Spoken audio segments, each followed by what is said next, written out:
সন্তান নাই, আবার কাউকে আল্লাহ ছেলে সন্তান দিয়েছে, কন্যা সন্তান দিয়েছে। কথা বলেন, কাউকে আল্লাহ সন্তান ছেলেও দেয় নাই, মেয়েও দেয় নাই। কথা বলেন না কেন? তারে আল্লাহ বান্দা বানাইছে, এইটা আল্লাহর ইচ্ছা। কিন্তু কোন পীর, কোন বুজুর্গ, কোন ওলি, গাউস, নবীরা পর্যন্ত সন্তান দিতে পারে না। কাউরে দিলা 10টা সন্তান, থাকার জায়গা নাই। কথা বলেন, কাউরে দিলা কোটি টাকা, একটা সন্তান নাই। কথা বলেন না কেন? কাউরে দিলা 10টা সন্তান, থাকার জায়গা নাই। আবার কাউরে দিলা কোটি টাকা, একটা সন্তান নাই। নির্দোষীরে রাখো দয়াল ববের জেলখানা, অপরাধ করে কেউ ঘুরে সর্বদাই। আছে নাকি? কথা বলে, অপরাধ করে নিয়ে জেলে গেছে, আর খুনিরা সব ঘুরে আছে কিনা? কাউরে রাখো 10টা লাতে, কাউরে গাছতলায়, সকাল বেলার ধনী ফকির, করো সন্ধ্যা বেলার কি খেলা খেলাইলা দয়াল রে দয়াল, খেলা বোঝা দায়, মাটির মানুষ বানাইয়া মিলাইছ বাজার রে, কি খেলা খেলাইলা দয়াল রে। কথা বলেন ঠিক কিনা? একটু আওয়াজ করে বলেন, সন্তান দেওয়ার মালিক কে? একমাত্র সন্তান দেওয়ার মালিক আল্লাহ। আল্লাহ ছাড়া কেউ সন্তান দিতে পারবে না। বন্ধুরা আমার, একটু বুঝে থাকলে বলুন তো, কেবলমাত্র শুধুমাত্র কার ইবাদত করতে হবে? আর ইবাদতের সাথে অন্য কাউকে শরীক করা যাবে? কেন ইবাদত করব? কেন ইবাদত করব? ইবাদত এই জন্য করবা বান্দা, যেহেতু আল্লাহ তোমাকে আমাকে খুব মায়া করে, মুহাব্বত করে, ভালোবেসে সৃষ্টি করেছে। কথা বলেন, পৃথিবীতে সর্বপ্রথম মানুষ হলেন আমাদের পিতা হযরতে আদম আলাইহিস সালাতু ওয়াস সালাম। তিনাকে আল্লাহ সুন্দর আকৃতি দিয়ে নিজ হাতে বানিয়েছে। সুবহানাল্লাহ বলেন। আবার আমাদেরকে আল্লাহ মা বাবার মুহাব্বতের মাধ্যমে বাবার বীজকে মায়ের রেহেমে ঢুকিয়ে ক্রমান্বয়ে ধীরে ধীরে সুরক্ষিত স্থানে মায়ের রেহেমের ভিতরে রেখে আস্তে আস্তে বড় করে মানুষ বানিয়েছে।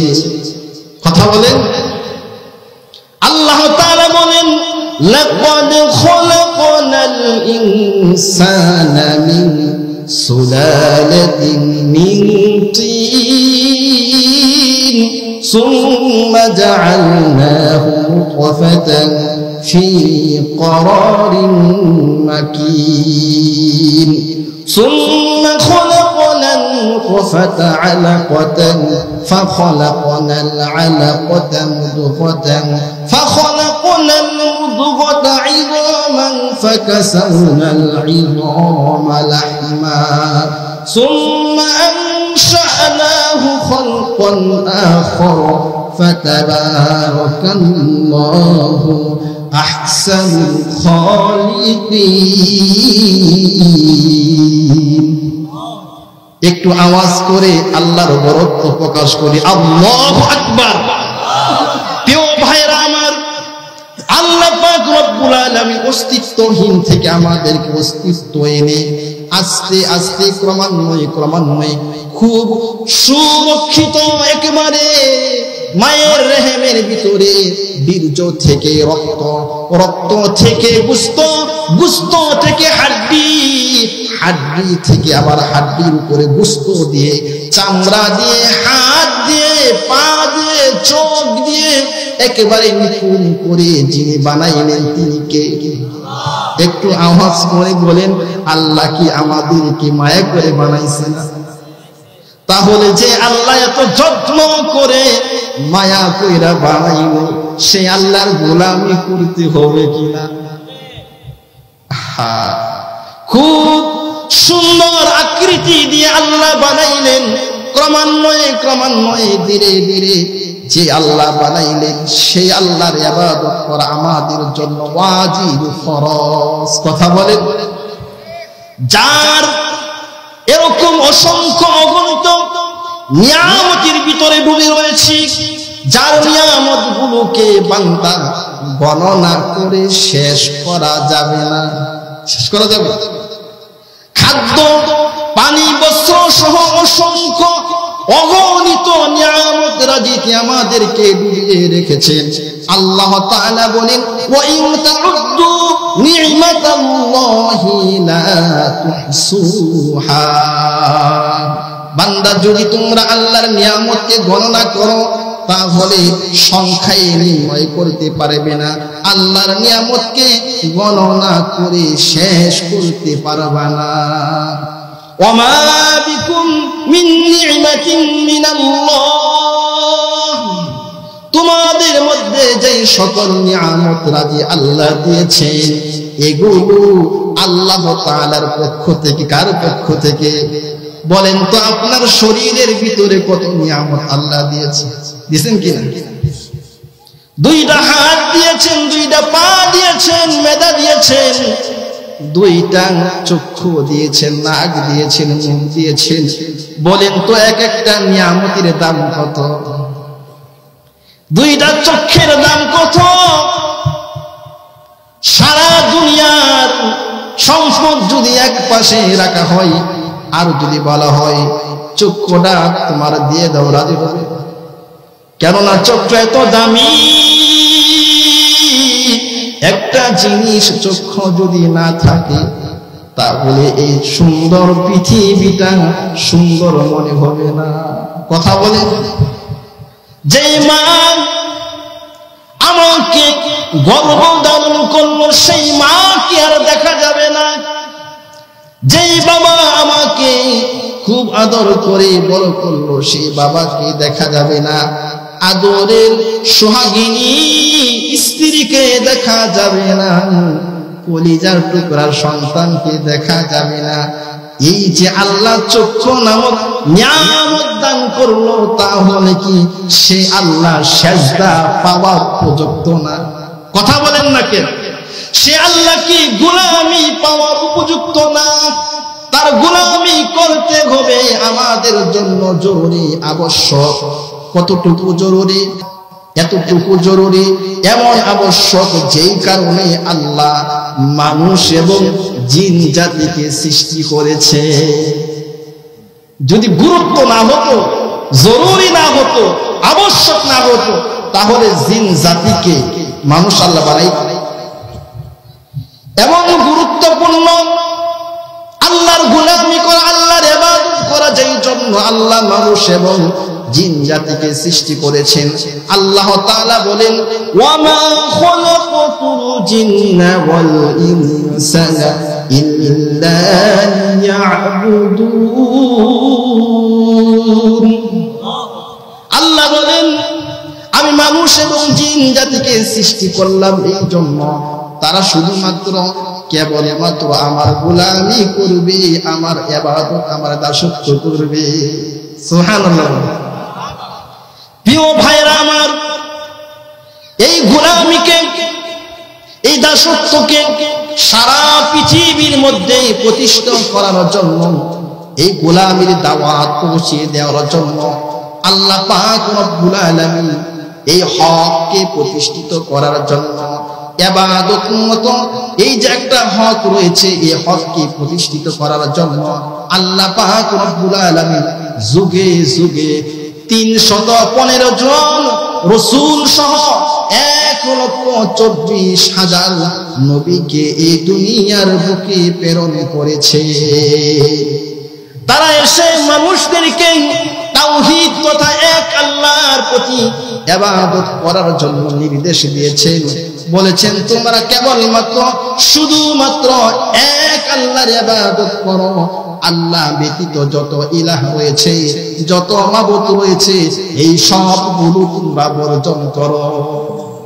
সকল নবী এবং রাসূলের কি দাওয়াত ছিল? এক আল্লাহর গোলামি করা, এক আল্লাহর দাসত্ব করা, আর যত বাতিল মাবুদ রয়েছে, বাতিল ইলাহ রয়েছে, এগুলো থেকে কি বিরত থাকে। আল্লাহ তাআলা বলেন ওয়ালাকাদ বা'আসনা ফি কুল্লি উম্মাতিন রাসূলান আন ইবুদুল্লাহা ওয়াজতানিবুত তাগুত। আল্লাহ তাআলা বলেন আমি আমার রাসূলদেরকে প্রত্যেক জাতির নিকটে এই মর্ম দিয়ে প্রেরণ করেছি, তারা গিয়ে জাতিদেরকে বলবে তোমরা শুধুমাত্র কেবলমাত্র আল্লাহ তাআলার ইবাদত করো। কি করো? আর ওয়াজতানিবুত তাগুত, তাগুত থেকে তোমরা বেঁচে থাকো। তাগুত কি? তাগুত আপনারা বুঝেন? তাগুতের এক নাম্বার তাফসীর হলো শয়তান থেকে বেঁচে থাকো। কি করো? শয়তান থেকে, মূর্তি পূজা থেকে তোমরা বেঁচে থাকো। তাগুতের আরেকটা তাফসীর হলো যারা মূর্তি পূজা করে, যারা শয়তানের সঙ্গপঙ্গ, শয়তানের কথা মতো নিজের জীবনকে পরিচালিত করে, তাদের থেকে বেঁচে থাকো। আর একটু কঠিন করে আপনাদেরকে শোনাইয়া যায়, তাগুত হলো তারা যারা আল্লাহর জমিনে আল্লাহর আইনকে বাস্তবায়ন করতে চায় না, কোরআনের বিরোধিতা করে, আলেমের বিরোধিতা করে, ইসলামের বিরোধিতা করে, রাষ্ট্রের ভিতরে ইসলামী হুকুমত কায়েম করতে চায় না, কোরআনের বিরোধিতা করে, তারা হলো তাগুত। তারা কি? কষ্ট লাগবে আপনাদের? যারা আল্লাহর রাসূলের বিরোধিতা করে, কোরআনের বিরোধিতা করে, তারা হচ্ছে তাগুত। আল্লাহ বললেন কেবলমাত্র শুধুমাত্র আমি আমার রাসূলকে এই জন্য প্রেরণ করেছি, তারা মানুষদেরকে বলবে এক আল্লাহর গোলামি করো, তাগুত থেকে বেঁচে থাকো, শয়তান থেকে বেঁচে থাকো, মূর্তি পূজা যারা করে তাদের থেকে বেঁচে থাকো, যারা কোরআন হাদিসের বিরোধিতা করে, ইসলামের বিরোধিতা করে, তাদের থেকে তোমরা বেঁচে থাকো। এটা কার কথা? এটা আমার কথা নাকি? আমার কথা না, এটা আল্লাহর কথা। আল্লাহর কথা যদি আপনি মানেন, আল্লাহর গোলামি যদি করেন, তাহলে আপনার ঠিকানা হবে জান্নাত। তার ঠিকানা কি? ওই যে আমাদেরকে খুব আদর সোহাগ করে মায়ের পেটে রাখলেন, এবার পেট থেকে বাহির করলেন, তখন কিন্তু আমাদের জ্ঞান ছিল না। জ্ঞান ছিল? কোনো বুদ্ধি ছিল না, বিভাগ ছিল না, কিন্তু একটা আওয়াজ ছিল, একটা শব্দ ছিল, সেটা হচ্ছে কান্না। কথা বলেন? শুধু আমরা কান্না করতাম, আর কিছুই বলতে পারতাম না। মাকে মা বলে ডাকতে পারতাম না, বাবাকে বাবা বলে ডাকতে পারতাম না, দাদাকে দাদা বলে ডাকতে পারতাম না, দাদিকে দাদি বলে ডাকতে পারতাম না, ভাইকে ভাই বলে ডাকতে পারতাম না, বোনকে বোন বলে ডাকতে পারতাম না। শুধু একটাই আওয়াজ ছিল, কান্না আর কান্না। কান্না ছাড়া মানুষকে কিছুই বোঝাইতে পারতাম না। যখন আমি কান্না করতাম, কিন্তু ওই কান্নার আওয়াজ শুনেই মা বুঝতো হয়তো আমার মালিকের, আমার কুকার খিদা লেগেছে। কথা বলেন? ওই কান্নার আওয়াজ শুনেই মা বুঝতো হয়তো আমার মালিকের ঠান্ডা লেগেছে। কথা বলেন? ওই কান্নার আওয়াজ বুঝেই মা বুঝতো হয়তো আমার মালিকের জ্বর উঠেছে। ওই কান্নার আওয়াজ বুঝেই মা জনেরে বুঝতো হয়তো আমার মালিককে পিঁপড়ায় কামড় দিয়েছে। আমাদের কোন আওয়াজ ছিল? বলতে পারতাম মাগো আমার খিদা লেগেছে? বলতে পারতাম না? না, পারতাম না। আমাকে পিঁপড়ায় কামড় দিয়েছে মা, বলতে পারতাম না। ঠান্ডা লেগেছে, বলতে পারতাম না। শুধু এতটুকুই নির্বোধ ছিলাম, এতটুকুই জ্ঞানহীন ছিলাম। কোন ভাষা দিয়ে আমি আমার মাকে বুঝাইতে পারতাম না। কিন্তু আমার কান্নার আওয়াজ এতটাই মমতাময়ী করে দিয়েছে, ওই আওয়াজ শুনেই মার কলিজায় আঘাত লেগে যেত, বাবার কলিজায় মায়া লেগে যেত। ওই যে মায়ের ভিতরে মুহাব্বত আর প্রেম, দাদার কলিজায় মুহাব্বত প্রেম, ওই যে বাবার অন্তরে প্রেম মুহাব্বত ঢেলে দিলেন, তিনি কে? একটু আওয়াজ করে বলতে হবে, তিনি কে?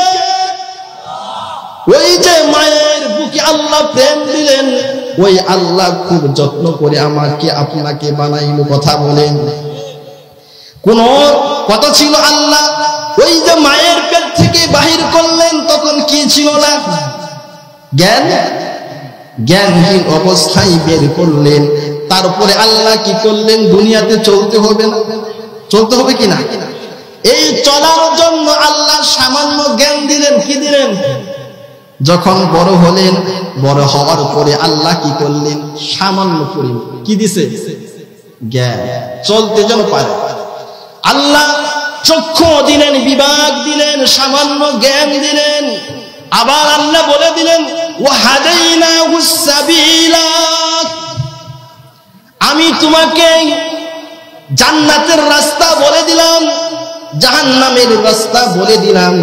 ও বান্দা, দুইটি রাস্তা দেখিয়ে দিলাম। কিভাবে তোমাকে জান্নাতের রাস্তা দেখাইলাম, জাহান্নামের রাস্তা দেখাইলাম। ও বান্দা শুনো মনোযোগ দিয়ে, তোমাদের মাঝে আমি নবী পাঠিয়ে দিলাম।